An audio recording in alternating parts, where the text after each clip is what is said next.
Salut les makers, il fait beau, il fait chaud et aujourd'hui je m'en vais vous faire une petite vidéo test, j'ai fourché, une petite vidéo test donc de la CR10. Donc je suis allé faire un petit tour sur Thingiverse où j'ai trouvé une pièce de test. Donc une pièce de test qui va vraiment permettre de voir un petit peu les différents défauts que pourrait avoir la machine. Donc au niveau du stringing en fait, donc c'est-à-dire les petits filaments qui peuvent apparaître entre deux parois, les tests de diamètre, etc. Enfin voilà, plein de petites choses. Également les capacités à imprimer selon un certain angle. Voilà, donc on va lancer l'impression. J'ai installé ma petite caméra timelapse, donc on va vraiment faire ça de manière nette, claire et sans triche.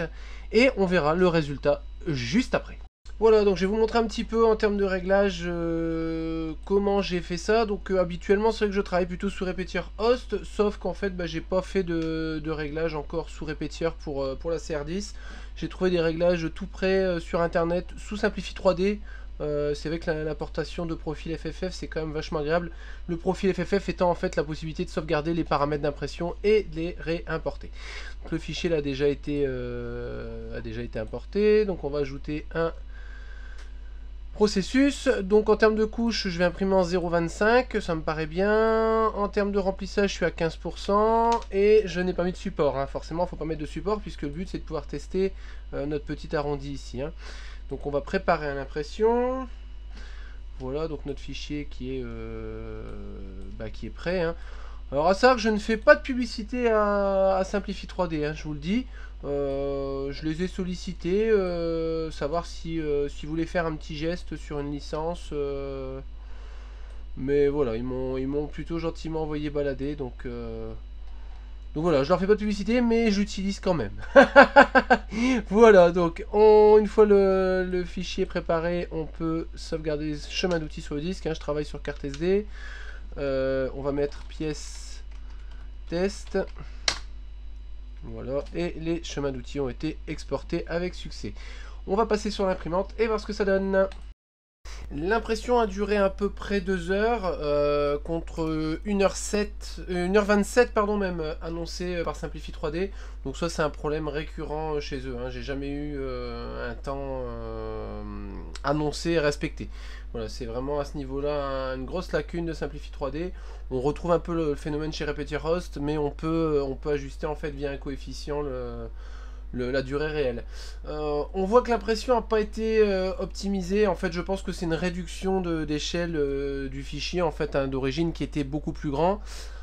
Du coup, on s'aperçoit en cours d'impression quand même qu'on a des petits défauts qui vont être générés en fait de par la réduction et de par le fait que la pièce n'a pas été prévue de base à cette dimension-là.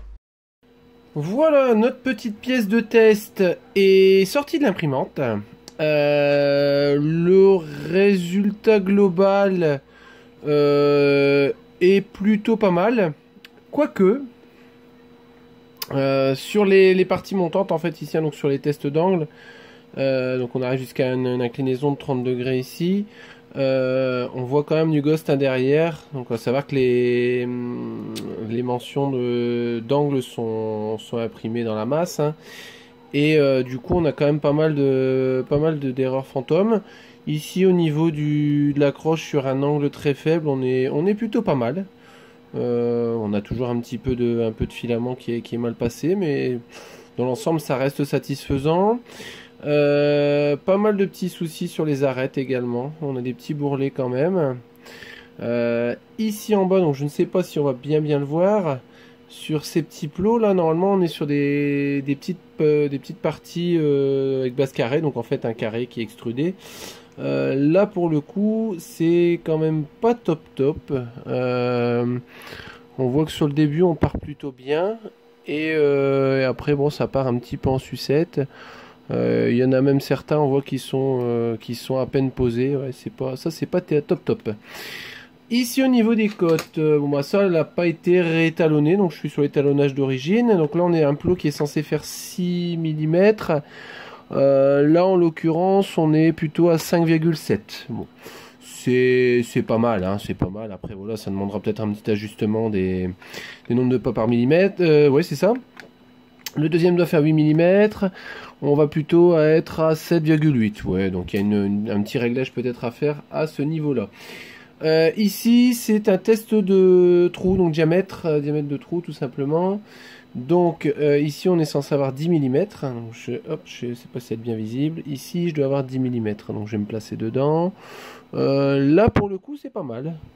Là, on est à 10,08. Donc même pas un dixième. Donc c'est plutôt pas mal.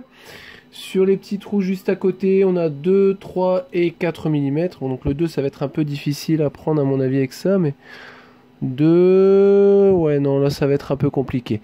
On va se baser plutôt sur le 3 mm. Alors le 3 mm, pour le coup, on est plutôt sur... Là, on a un petit souci. Voilà, on est plutôt à 2,5.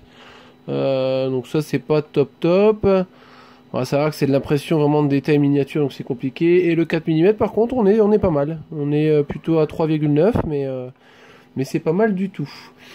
Ici, on est censé avoir 25 mm. Alors, je ne sais pas comment ça a été conçu. Je vais essayer de le prendre peut-être comme ça pour voir.